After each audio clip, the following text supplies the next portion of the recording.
Got it. For an irregular object, we use the plumb line method. But, teacher, how about a donut then? Where is its center of mass?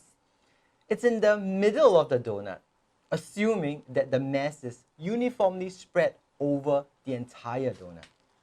In the middle of the donut?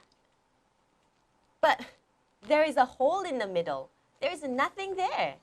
Indeed, there is nothing there.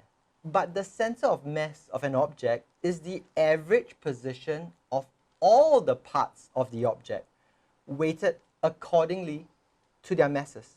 So, in this case, it's in the middle of the donut, although there is nothing there. So, you mean you can balance the donut if you support its weight there at the center of the donut? Yes. When there's nothing in the middle? Yes. No way. Prove it. Sure.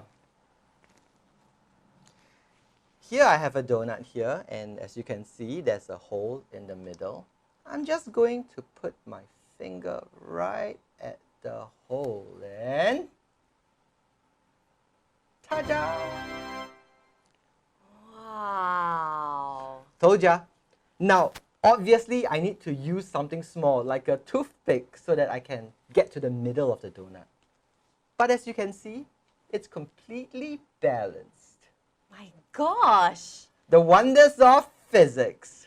Is this the same physics behind toys like this? The center of mass of this eagle must be on its beak, right? You are absolutely right. Note that the wings are rather thick and heavy. I see.